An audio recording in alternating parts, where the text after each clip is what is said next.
بسم اللہ الرحمن الرحیم۔ گمنام ہیرو کے معزز ناظرین، السلام علیکم۔ آئیے چلتے ہیں کہانی کی طرف۔ ڈیوڈ کی وحشت عروج کو پہنچ گئی۔ اس نے ادھورے اسٹول کو شدید غصے کے عالم میں مجھ پر پھینک مارا۔ میں نے ہاتھ کڑی کی مدد سے اپنی جانب آنے والے اسٹول کو لپیٹ کر ایک طرف اچھال دیا۔ یہ عمل اس صورت سے ہوا تھا جیسے کوئی منجا ہوا بیٹسمین باؤنسر کو پل کر کے باؤنڈری لائن کے پار پھینک دیتا ہے۔ ڈیوڈ اس وقت بہت خونخوار ہو رہا تھا۔ پے در پہ ناکامی اور پٹائی نے اسے بے قابو کر دیا تھا اور وہ اندھے بیل کے مانند مجھ پر جھپٹ پڑا۔ وہ مارشل آرٹس کی کھلی توہین کر رہا تھا۔ ایک سچے مارشل آرٹسٹ کو زیب نہیں دیتا کہ وہ اپنی ٹیکنیکس کو پسے پشت ڈال کر عام دنگا فسادیوں کی طرح مد مقابل سے دستوں گریباں ہو جائے۔ ہم دونوں گتھم گتھا تھے اور فرش پر لوٹ رہے تھے۔ ہمارے جسم پسینے میں نہائے ہوئے تھے اور ایک اچھی خاصی فائٹ ریسلنگ کی صورت اختیار کر گئی تھی۔ اسی چھینا جھپٹی کے دوران میں ایک مرحلے پر میری گردن ڈیوڈ کے ہاتھوں میں آ گئی۔ وہ میرا گلا دبانے کے لیے زور صرف کرنے لگا۔ میں نے سانس روک لی اور اسے خود کے اوپر سے اتارنے کی کوشش کرنے لگا۔ اس کے ساتھ ہی میں اپنے ہاتھوں کو استعمال کر کے گردن چھڑانے کے لیے بھی چارہ جوئی کر رہا تھا۔ اچانک میرے ذہن میں ایک خیال بجلی کے کوندے کی مانند چمکا اور میں نے اپنی حکمت عملی تبدیل کر دی۔ اب میں اپنی گردن کو چھڑانے کی کوشش نہیں کر رہا تھا، میں نے سانس روک رکھی تھی، لہذا ڈیوڈ مجھے کوئی سنگین نقصان نہیں پہنچا سکتا تھا۔ اس فوری خیال کے تحت میں غیر محسوس طور پر ڈیوڈ کو آہنی سلاخوں کے قریب لانے لگا، اس طرح کہ کبھی وہ میرے سینے پر سوار ہوتا اور کبھی میرے نیچے دب کر رہ جاتا۔ میری گردن پر سے اس نے گرفت کو ایک لمحے کے لیے بھی ڈھیلا نہیں ہونے دیا تھا۔ اسی لوٹ پوٹ میں ہم خطرناک سلاخوں سے 4 فٹ کے فاصلے پر پہنچ گئے۔ اس وقت میں نیچے اور ڈیوڈ اوپر تھا۔ میرا گلا دبانے کی خواہش جنون کی شکل اختیار کر چکی تھی اور موت کا پیامبر وہ آہنی جنگلہ ڈیوڈ کی پشت پر تھا۔ مجھے اسی نازک لمحے کا انتظار تھا۔ اس سنہری موقع کو حاصل کرنے کے لیے میں نے اپنی گردن دبوائی تھی۔ میں نے اچانک گردن چھڑانے کی کوشش ترک کر دی۔ اسی لمحے میں نے اپنے دونوں ہاتھ پاؤں سمیٹ کر ڈیوڈ کے پیٹ سے پیوست کیا، اس سے پہلے کہ وہ میرے ارادے کو بانپ سکتا۔ میں نے جسم و جان کی پوری قوت صرف کر کے ڈیوڈ کو اپنے اوپر سے اچھال دیا۔ اس ڈبل فوٹ پش میں قیامت کا دھکا پوشیدہ تھا۔ میں نے اپنے تمام تر غیظ و غضب کو بروئے کار لاتے ہوئے وہ حرکت کی تھی۔ ڈیوڈ کا وجود ہوا میں بلند ہوا اور سیدھا جا کر آہنی سلاخوں سے ٹکرایا۔ وہ پسینے میں شرابور تھا۔ اس حالت میں کرنٹ بردار آہنی سلاخوں نے کھلے بازوؤں سے اسے ویلکم کہا۔ میں ہینڈ پش کی مدد سے چشم زدن میں اٹھ کر کھڑا ہو گیا۔ اسی لمحے میں نے شعیب غوری کو کرسی سے اٹھ کر بے ساختہ سوئچ پینل کی طرف بڑھتے دیکھا۔ وہ یقینی طور پر پنجرے میں دوڑنے والے کرنٹ کو آف کرنے کے لیے حرکت میں آیا تھا تاکہ ڈیوڈ کو موت کے جبڑوں سے کھینچ لائے، لیکن اسے دیر ہو گئی تھی، بہت دیر ہو گئی تھی۔ بجلی، آگ، ہوا اور پانی کسی کے دوست نہیں ہوتے۔ ان کے ہاتھوں واقع ہونے والی موت بڑی بھیانک اور رونگٹے کھڑے کر دینے والی ہوتی ہے۔ شعیب غوری کے قدموں میں جیسے کسی نے آہنی زنجیر ڈال دی ہو۔ وہ ساکت کھڑا پھٹی ہوئی آنکھوں سے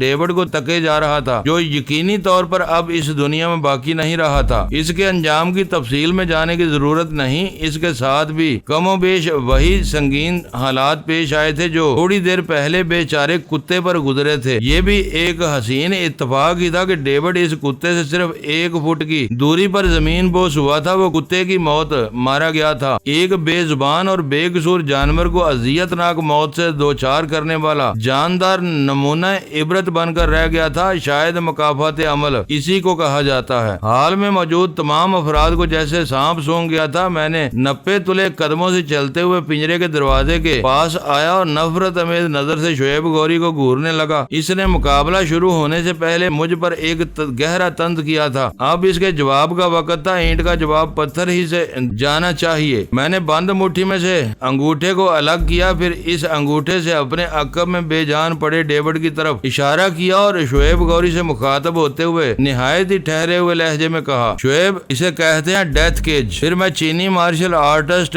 چنگ یو کی طرف متوجہ ہو گیا۔ میں نے انگلی سے اسے اپنی طرف آنے کا اشارہ کیا اور چیلنج کرنے والے انداز میں کہا، mister Chang Yu come in. Chang Yu نے نیل آرمر کی طرف استفساریہ نظر سے دیکھا۔ نیل آرمر نے شعیب غوری کی جانب دیکھتے ہوئے اسبات میں گردن ہلا دی۔ شعیب غوری نے مسلح گارڈ کو حکم دیا کہ تھوڑی دیر کے لیے پنجرے میں دوڑنے والے کرنٹ کو روک دیا جائے۔ پھر اس نے چنگ یو کو آگے بڑھنے کا مخصوص اشارہ کیا۔ اب مجھے چنگ یو سے مقابلہ کرنا تھا۔ پنجرے والے کرنٹ کو روک کر چنگ یو اندر داخل کیا جانے والا تھا۔ اس وقت میرا ذہن برق رفتاری سے سوچ رہا تھا، چنگ یو کو زمین چٹوا کر مجھے کوئی میڈل یا ٹرافی نہیں جیتنا تھی۔ میں اگر اسے شکست فاش سے بھی ہمکنار کر دیتا تو رہتا اسی کرنٹ زدہ آہنی پنجرے میں ہی، یعنی شعیب غوری کی قید میں، اور اس قید کا مطلب تھا یہودیوں کی قید میں۔ سب سے اہم معاملہ میری آزادی کا تھا۔ اگر میں اپنے ہاتھ پاؤں کا ہو جاتا تو ایک ایک دشمن سے نمٹ سکتا تھا، چاہے وہ مشرق ہو یا مغربی۔ پلک جھپکتے ہوئے میرے ذہن میں نے ایک لائحہ عمل طے کر لیا اور میں بڑے پرسکون انداز میں اس لمحے کا انتظار کرنے لگا جب مجھے ایک ایسے عمل میں آنا تھا جس کے رد عمل کے بارے میں قبل از وقت کوئی بھی اندازہ نہیں لگایا جا سکتا تھا۔ گارڈ نے پینل کے اندر نصب ہینڈل کو گرا دیا، گویا آہنی پنجرے میں رواں دواں کرنٹ آف ہو گیا۔ پھر چنگ یو دونوں گارڈ کی معیت میں پنجرے کے قریب آ گیا۔ اب طریقے کے مطابق ایک گارڈ نے دروازہ کھول کر چنگ یو کو پنجرے میں داخل کرنا تھا، جبکہ دوسرا گارڈ تھوڑے فاصلے پر مجھے نشانہ بنائے کھڑا رہتا۔ میں پنجرے کا دروازہ کھلنے کا انتظار کرنے لگا۔ اس وقت میرا دل کنپٹیوں میں دھڑک رہا تھا۔ سیکنڈ کا 1000واں حصہ بھی نہایت ہی نازک اور اہمیت کا حامل تھا۔ گارڈز نے پنجرے کے لاگ میں چابی گھمائی اور تھوڑی دیر بعد دروازہ کھول دیا۔ میں اپنی حالت سے یہ ظاہر کرنے لگا جیسے چنگ یو کا انتظار کر رہا ہوں، لیکن میں اپنے ذہن میں کچھ اور ہی سوچے بیٹھا تھا۔ جیسے ہی چنگ یو نے پنجرے میں قدم رکھا، میں نے ہر احتیاط کو بالائے طاق رکھ کر بڑی سرعت سے حرکت کی اور میری سائیڈ کی کہ اس کے پیٹ میں لگی۔ چنگ یو کا ایک قدم پنجرے کے اندر اور دوسرا باہر تھا۔ وہ اس غیر متوقع حملے سے سنبھل نہ سکا اور اپنے عقب میں زینے پر موجود گارڈ سے جا ٹکرایا۔ پھر وہ دونوں ایک دوسرے کو لیتے ہوئے ہال کے پختہ فرش پر دور تک لڑکتے چلے گئے۔ میں نے کڑے وقت کے اس نازک لمحے کو کیچ کر لیا تھا۔ اسی لمحے دوسرے گارڈ کی گن نے ایک برسٹ مارا۔ اس نے پنجرے کے اندر میرے قدموں کو نشانہ بنانے کی کوشش کی تھی، لیکن میں پنجرے میں موجود ہوتا تو اس کی فائرنگ کی زد میں آتا۔ سائیڈ کی تکمیل کے ساتھ ہی میں نے بے خطر فرنٹ رولنگ کی تھی، جو یہ رولنگ ایک طویل جست اور تھوڑے لڑکنے پر مشتمل تھی۔ میں نے کسی گائیڈڈ میزائل کے مانند ہوا میں روٹیننگ فلائٹ کی اور زمین پر آتے ہی دور تک لڑکتا چلا گیا۔ حال شیبا کی وحشتناک چیخوں سے گونج اٹھا۔ میری اس برقی حرکت کا اختتام مسلح گارڈ کے قریب ہوا۔ وہ گارڈ اور چنگ یو ابھی سنبھل نہیں پائے تھے۔ اس وقت سب سے اہم شے گن تھی۔ میں نے جھپٹا مار کر گارڈ کے ہاتھ سے گن چھین لی اور رول کرتے ہوئے دور نکل گیا اور بڑی چابک دستی سے دوسرے گارڈ پر فائرنگ کی۔ وہ میری چلائی ہوئی گولیوں سے چھلنی ہو گیا۔ میں نے کھڑے ہوتے ہوئے مہلک ہتھیار کا رخ نیم بیضوی بوترے کی طرف پھیر دیا۔ وہاں کرسیوں پر مجھے نیل آرمر اور شیبا سکتے کی حالت میں بیٹھے نظر آئے۔ میں نے ایک لمحے کی تاخیر کیے بغیر انہیں بھون ڈالا اور شعیب غوری کی خبر لی۔ شعیب غوری نہتے گارڈ اور چنگ یو کی معیت میں رکوع کے بل دوڑتے ہوئے وہاں سے فرار ہونے کی کوشش کر رہا تھا۔ اس نے حالات کی سنگینی اور نزاکت کا بخوبی اندازہ لگا لیا تھا۔ میں نے ان کی پشت پر ایک طویل برسٹ مارا۔ شعیب غوری اور چنگ یو گولیوں کی آمد سے قبل ہی دروازہ پار کر چکے تھے۔ نہتا گارڈ البتہ لقمہ اجل بن گیا۔ اس خوفناک برسٹ نے گارڈ کا وجود چھید ڈالا تھا۔ اس کا جسم ہوا میں اچھلا، پھر زمین بوس ہو کر تڑپنے لگا۔ وہ اب تب کا مہمان تھا۔ گن خالی ہو گئی تھی۔ میں نے دوسرے گارڈ کی گن کو اپنی تحویل میں لے لیا۔ اس میں کافی سے زیادہ راؤنڈ باقی تھے۔ اس وقت حال میں صرف میں ہی ایک زندہ بچا تھا۔ نیل آرمر، شیبا، ڈیوڈ اور دونوں گارڈ موت کے منہ میں لمبی تان کر سو رہے تھے، جبکہ شعیب چنگ یو کے ساتھ فرار ہونے میں کامیاب ہو گیا تھا۔ اب میرے راستے میں کوئی رکاوٹ نہیں تھی۔ میں اس حال سے نکلنے میں اپنی مرضی کا مالک تھا۔ اس حال کو جلد از جلد چھوڑنا جتنا ضروری تھا، اس سے کہیں زیادہ اہم کام ایک اور بھی تھا۔ میں گن سونتے حال کی سے دیوار کی طرف بڑھ گیا، جہاں ایک ٹرالی پر بڑے اسکرین والا ٹی وی رکھا ہوا تھا۔ اس ٹی وی کے اسکرین پر شعیب نے مجھے ایک ناگفتہ پہ فلم دکھائی تھی۔ ٹرالی کے زیریں حصے میں ویڈیو کیسٹ پلیئر بھی موجود تھا۔ وہ شرمناک گردن جھکا دینے والی فلم ابھی تک اسی ویڈیو کیسٹ پلیئر میں لگی ہوئی تھی۔ میں نے چشمے زدن میں فائرنگ فائرنگ کر کے لنگ سائز ٹی وی کو کچرے کے ڈھیر میں بدل دیا۔ یہی حال میں نے وی سی پی کا بھی کیا۔ کیسٹ اس کے پیٹ میں موجود تھی۔ میں نے زچہ و بچہ دونوں کے پرخچے اڑا دیے۔ مجھے بلیک میل کرنے کا سامان نیست و نابود ہو گیا۔ میں نے اطمینان بھری سانس خارج کی اور کندھے پر گن کو لٹکا کر محتاط قدموں سے ہال کے دروازے کی طرف بڑھ گیا۔ اسی وقت ہال میں گپ اندھیرا چھا گیا۔ وہ ہاتھ کو ہاتھ سجائی نہ دینے والی تاریکی تھی۔ ایک لمحے کے لیے مجھے یوں محسوس ہوا جیسے میں اندھا ہو کر رہ گیا ہوں۔ میں مہیب اندھیرے کے سمندر میں خود کو ہاتھ پاؤں مارتے ہوئے محسوس کر رہا تھا۔ شعیب گوری کی فراہم کردہ اطلاعات کے مطابق وہ فرائیڈے کی دوپہر تھی۔ اگر اس نے غلط بیانی سے کام نہیں لیا تھا تو لائٹ آف ہو جانے کے بعد بھی ان کا تھوڑا بہت اجالا ہال کے اندر ضرور آنا چاہیے تھا، لیکن وہاں تو ایسا لگ رہا تھا جیسے میں کسی تاریک غار میں اتر گیا ہوں۔ وہ ہال مکمل طور پر ایئر کنڈیشن تھا، اگرچہ اس میں مناسب کولنگ ابھی باقی تھی، تاہم ایئر کنڈیشن کے بند ہونے سے پیدا ہونے والا گھٹن کا مخصوص نفسیاتی احساس اجاگر ہو گیا تھا۔ ایک لمحے کو میرے ذہن میں ایک یہ خطرناک سوال ابھرا، کہیں وہ ہال کسی تہہ خانے میں تو واقع نہیں تھا؟ اس خیال نے مجھے لرزا کر رکھ دیا۔ اگر میں اس وقت واقعی کسی بیسمنٹ میں تھا تو کولنگ کے اختتام پر وہاں میرے لیے سانس لینا بھی دشوار ہو جاتا۔ اب یہ بات بھی سمجھ میں آ رہی تھی کہ دوپہر ہونے کے باوجود بھی اس حال میں اس قدر تاریکی کیوں تھی۔ میں اس حال کی گھٹن اور تاریکی اپنی جگہ رہی، اس سے بھی کہیں زیادہ خوفناک بات یہ تھی کہ اس بنگلے میں شاطر یہودی موجود تھے جو مجھے اپنے ساتھ لے جانے آئے تھے، اور میری ساتھی عورتیں ان وحشیوں کے رحم و کرم پر تھیں۔ اگر اس حال کی برقی رو ارادتاً منقطع یا آف کیا گیا تھا تو پھر اس بات کے امکانات بھی روشن تھے کہ حال کے دروازوں کو بہت پہلی فرصت میں مقفل کر دیا جائے گا تاکہ میں اس اندھیرے کا فائدہ اٹھا کر وہاں سے فرار ہونے کی کوشش نہ کر سکوں۔ شعیب گوری کے یہودی آقا کسی قریبی کمرے میں حال میں ہونے والے شو کو دلچسپی سے دیکھ رہے تھے۔ حال کی کارروائی کو اس کمرے میں مانیٹر کیا جا رہا تھا۔ ان چٹی چمڑی والے فرعون صفت لوگوں نے حال کے ایک ایک منظر کی جزیات کو ملاحظہ کیا ہوگا۔ میں نے وہاں جو تہلکہ ڈالا تھا وہ ان کے وہم و گمان میں بھی نہیں ہوگا۔ شعیب کی زبان ان تک میری صلاحیتوں کا جو پروفائل پہنچا تھا، حال والے واقعات کے بعد اس کے مندرجات میں کئی گنا اضافہ ہو گیا ہوگا۔ یعنی جب میں ان کی انتہائی ضرورت بن گیا تھا، مطلوب، موسٹ وانٹڈ، یہودیوں کے نزدیک انسان صرف وہی ہے، اس کرۂ ارض پر جینے کا حق صرف انہی کا ہے۔ اگر اور کسی قوم کو زندہ رہنا ہے تو ان کا محکوم اور غلام بن کر زندہ رہنے کی اجازت ہے۔ کسی بھی بہانے حالات پیدا کر کے یا نظریہ ضرورت کے تحت وہ غیر یہودیوں کو اپنے مقاصد کی بھینٹ چڑھانے میں لمحے بھر کی تاخیر نہیں کرتے، بالکل ایسے جیسے آوارہ کتے بلیوں کو تلف کر دیا جائے، لیکن اس کے برعکس وہ اپنے کسی ایک یہودی کے خون کا بدلہ لینے کے لیے کروڑوں ڈالرز خرچ کرنے پر بھی ہر وقت تیار رہتے ہیں۔ یہ قوم پرستی نہیں بلکہ شیطانیت ہے۔ امریکہ بہادر کو زمینی خدا سمجھنے والوں کو یہ بھی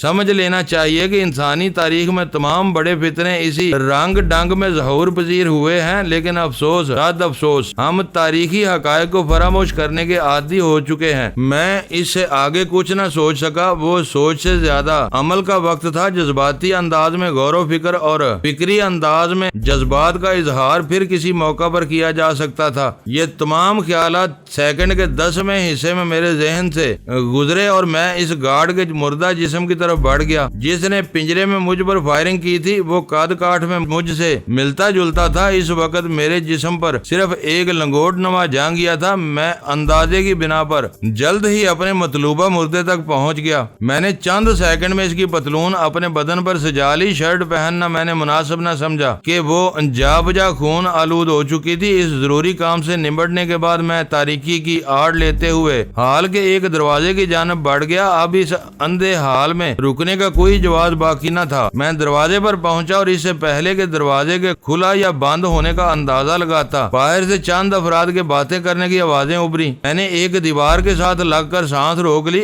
گن تیار حالت میں میرے ہاتھ میں تھی۔ اسے استعمال کرنے میں میں کسی تردد یا کچھ بچار کے موڈ میں نہیں تھا۔ باہر سے ابھرنے والی آوازیں تھم گئی۔ میں نہیں جانتا تھا آنے والوں کے ذہنوں میں کیا تھا۔ میں محض اندازے کی بنا پر چلتے ہوئے ایک دروازے تک پہنچا تھا اور مجھے اتفاق سے ایک ایسی آڑ میسر تھی، اگر وہ لوگ ہال میں داخل ہوتے تو ان کی اندھا دھند فائرنگ بھی میرا ایک بال بانکا نہیں کر سکتی تھی۔ وہ آڑ فائرنگ سے متعلق محفوظ تھی۔ دروازہ کھلا، نہ کوئی اندر داخل ہوا اور نہ ہی دروازے کو مقفل کرنے کی مخصوص آواز ابھری۔ میں آنے والوں کی پورے اسرار خاموشی کے بارے میں سوچ ہی رہا تھا کہ حال روشنی سے بھر گیا۔ میری چھٹی اس نے بر وقت رہنمائی کی اور میں لمبی جست بھر کر نیم بیضوی چبوترے کے پیچھے پہنچ گیا۔ اس چبوترے کے عقب میں دیوار کے ساتھ چھپنے کے لیے ایک مناسب جگہ موجود تھی۔ وہ نیم بیضوی چبوترا زمین سے 5 فٹ کی بلندی پر تھا۔ سامنے والے حصے میں نیم بیضوی انداز ہی کے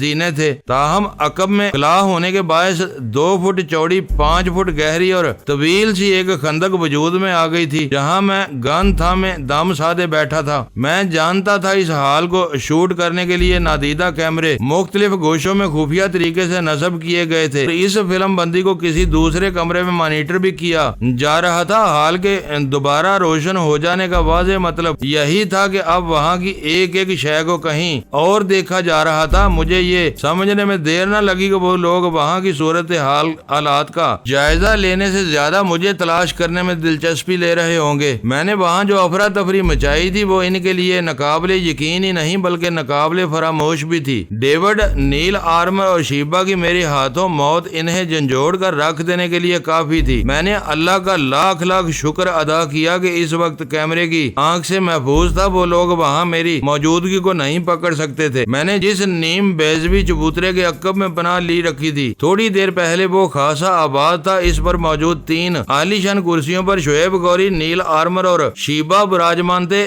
شعیب کو دم دبا کر بھاگ نکلنے کا موقع مل گیا تھا، لیکن نیل آرمر اور اس کی خوبرو سیکٹری کو میں نے کرسیوں سے اٹھنے کی مہلت نہیں دی تھی۔ اس وقت وہ عین میرے سر کے اوپر مردہ حالت میں اپنی کرسیوں پر پڑے تھے۔ میں دم سادے اس خفیہ گوشے میں دبکا رہا۔ تھوڑی دیر بعد دروازے کے باہر پھر زندگی کی مخصوص ہلچل سنائی دی۔ میں نے پہلے ہی وہاں کچھ افراد کی آوازیں سنی تھی۔ اگلے ہی لمحے اس دروازے کو کھولا جانے لگا۔ اس کا ایک ہی مطلب تھا، اندھیرا ہوتے ہی حال کے دروازے آٹومیٹک نظام کے تحت بند ہو گئے تھے یا کسی شخص نے انہیں بند کر دیا تھا۔ ایک بات یہ بھی واضح ہو گئی کہ وہ لوگ کسی ٹی وی اسکرین پر مجھے حال کے اندر تلاش کرنے میں ناکامیاب رہے تھے۔ کیمرے کی ناکامیابی کے بعد ان کے اعلی کار بے نفس نفیس میری خبر گیری کے لیے حال میں داخل ہونے والے تھے۔ دروازہ کھل گیا اور کھلے ہوئے دروازے میں مجھے 2 گن بردار افراد دکھائی دیے۔ میں نے جس مقام پر پناہ لے رکھی تھی وہاں سے دروازہ واضح طور پر نظر آ رہا تھا، تاہم دروازے سے داخل یا خارج ہونے والے افراد مجھے نہیں دیکھ سکتے تھے۔ میں نے دیکھا مذکورہ 2 مسلح افراد سے 2 قدم پیچھے چینی مارشل آرٹسٹ چنگ یو بھی حال میں داخل ہوا تھا۔ چنگ یو نے تھوڑی دیر پہلے فرار ہو کر اپنی بزدلی کا ٹریلر دکھا دیا تھا۔ اس کی نظر میں وہ مصلحت کوشی رہی ہوگی، لیکن اس کے طرز عمل نے مجھے خاصا مایوس کیا تھا۔ وہ تینوں حال کے اندر داخل ہونے کے بعد چکنا نظروں سے ادھر ادھر دیکھنے لگے۔ انہوں نے دروازے کو بند کرنے کی زحمت نہیں کی تھی۔ عین ممکن تھا کہ انہوں نے اپنے کسی ہنگامی فرار کے لیے وہ راستہ وار رکھا ہو۔ میں چاہتا تو اپنی پناہ گاہ سے اچانک نمودار ہو کر ان سے بھیڑ جاتا، پھر جو بھی نتیجہ سامنے آتا اسے بھگت لیتا، لیکن میں اس حال کے اندر مزید کسی مارا ماری کے حق میں نہیں تھا۔ وہ وسیع و عریض ایئر کنڈیشن حال کسی کنگ سائز چوہے دان کی عمدہ مثال تھا۔ میں اب کسی رسک کے موڈ میں نہیں تھا۔ جب وہ لوگ حال کے وسط میں پہنچ کر 3 مختلف سمتوں میں پیش قدمی کرنے لگے تو میں ایک فوری فیصلے کے بعد اپنی جگہ سے متحرک ہوا اور گولی کی رفتار سے رکوع کے بال دوڑتے ہوئے دروازے کی جانب بڑھا۔ اگر مزید کوئی دنگا فساد اور خون ریزی ناگزیر تھی تو وہ حال کے باہر بھی عمل میں لائی جا سکتی تھی۔ انہوں نے جلد ہی میری حرکت کو نوٹس کر لیا اور بڑی سرعت سے میری جانب پلٹے، مگر اس وقت تک دروازے میں پہنچ چکا تھا۔ میں نے چشمے زدن میں ڈائیو کیا اور کھلے ہوئے دروازے سے باہر پہنچ گیا۔ اپنے عقب میں مجھے اضطراری فائرنگ کی آواز سنائی دی۔ یقینی طور پر ان 2 مسلح افراد نے پلٹتے ہی اپنی گنوں کو مجھ پر کھول دیا تھا اور کچھ بعید نہیں تھا کہ حال کو مانیٹر کرنے والے کیمرے بھی میری موو کو بڑی وضاحت کے ساتھ شوٹ کر لیا ہو۔ اس لائیو سیونگ ڈائیو کے نتیجے کے طور پر میں ایک راہداری میں گرا اور فالنگ کے قاعدے کے مطابق دور تک رول کرتا چلا گیا۔ اسی لمحے مجھے دوڑتے ہوئے قدموں کی آواز سنائی دی۔ آواز کی سمت کا مجھے بتا دیا کہ میرا تعاقب کرنے والے حال کی طرف سے آ رہے تھے۔ وہ چینگ یو اور 2 مسلح افراد کے سوا اور کوئی نہیں ہو سکتا تھا۔ میری اس رولنگ کا اختتام اختتام راہداری کے جس حصے میں ہوا وہاں مجھے زینہ نظر آیا۔ میرے لمحاتی اندازے کے مطابق وہ 20 سے 25 سٹیپ والا ایک پختہ زینہ تھا جس کے اختتام پر ایک دروازہ دکھائی دے رہا تھا۔ اب اس بات میں کسی شک و شبے کی گنجائش باقی نہیں رہی تھی کہ مذکورہ حال اس بنگلے کے بیسمنٹ میں واقع تھا۔ میں اپنی گن سمیت اچھل کر زینے کی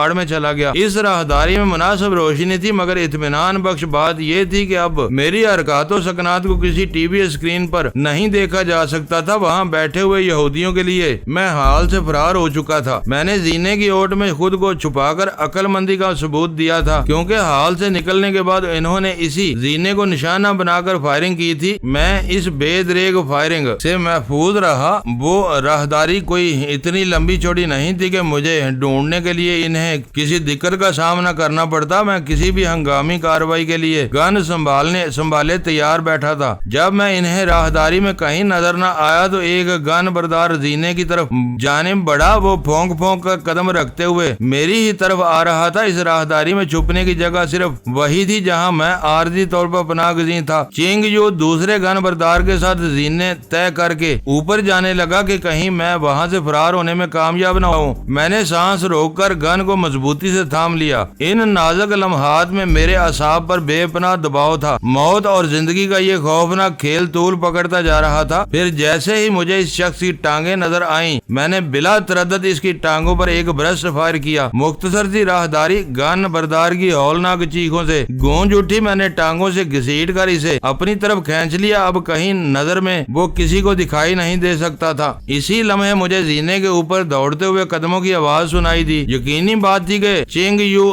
دوسرے گن بردار کے ساتھ واپس لوٹ آیا تھا۔ میری گن خالی ہو چکی تھی۔ میں نے بڑی صورت سے مضروب شخص کی گن کو اپنے ہاتھوں میں سجا لیا۔ مجھے یہ جاننے میں ایک لمحہ بھی نہ لگا کہ میری فائرنگ نے اس شخص کی ٹانگوں کا کچومر نکال دیا تھا۔ وہ نچلے دڑ سے خون میں لت پت بری طرح تڑپ رہا تھا۔ ہڈیوں کی نکارگی کے ساتھ ہی گوشت پوست میں بھی پگھلا ہوا سیسا اتر چکا تھا۔ چو طرفہ تماشا یہ تھا کہ اسے بلبلانے یا چیخنے چلانے کی اجازت نہیں تھی۔ میں نے اپنے ایک ہاتھ کو پھیلا کر اس کے منہ کا ڈھکن بنا دیا تھا۔ میری گرفت اتنی یقینی اور ظالم تھی کہ اس بیچارے کو سانس لینے میں بھی کافی دشواری محسوس ہو رہی تھی۔ چینگ یو مسلح شخص کے ہمراہ زینہ اتر کر مختصر سی راہداری میں پہنچ گیا۔ وہ دونوں اس وقت مجھے نظر نہیں آ رہے تھے۔ میں نے ان کے بارے میں حالات و واقعات کی روشنی میں ممکنہ اندازہ لگایا تھا۔ نیچے پہنچتے انہوں نے اپنے ساتھی کو تلاش کیا ہوگا اور دکھائی نہ دینے پر انہیں میری ہی جانب آنا تھا راہداری میں چھپنے کے لیے، اور کوئی گوشہ واقعہ نہ تھا۔ میں نے چشمے زدن میں ایک ہنگامی فیصلہ کر لیا، چینگ یو کو شدید زخمی کرنے کا فیصلہ۔ میرے اس فیصلے کا مطلب ہرگز یہ نہیں تھا کہ میں خدا نخواستہ اس چینی مارشل آرٹسٹ کے مقابلے سے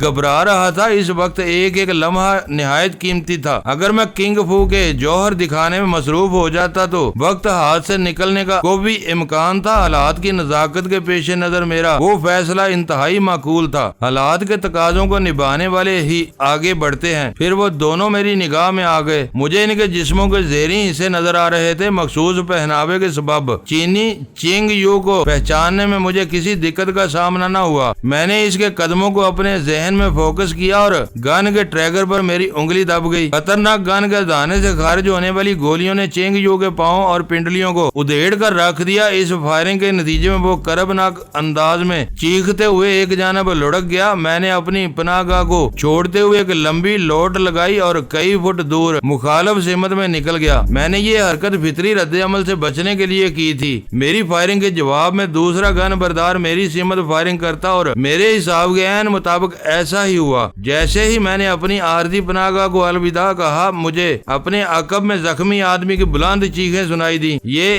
اس برسٹ کا خوفناک نتیجہ تھا جو دوسرے گن میں بردار نے مجھے ختم کرنے کے لیے فائر کیا تھا۔ ان شکست خوردہ لمحات میں یہ حقیقت اس کے ذہن سے نکل گئی تھی کہ مجھے مارنے کا مطلب تھا اس نے اپنے پورے خاندان کو سپرد عذاب کیا۔ میں شعیب گوری کے آقاؤں کا مطلوب تھا۔ وہ میرے جان کا زیاں برداشت نہیں کر سکتے تھے۔ پتہ نہیں انہوں نے مجھے کن کٹھنائیوں سے گزارنے کا منصوبہ بنا رکھا تھا۔ میں اس گن بردار کو مزید کوئی موقع دینے کے موڈ میں نہیں تھا۔ اس کی فائرنگ سے اسی کا ساتھی جہنم واصل ہو چکا تھا۔ اس نے بے ساختہ میری طرف گن سیدھی کرنا چاہی، مگر میں اس کی حرکت سے قبل ہی ایکشن لے چکا تھا۔ میں فرنٹ رول کرتے ہوئے اس کے انتہائی نزدیک پہنچا،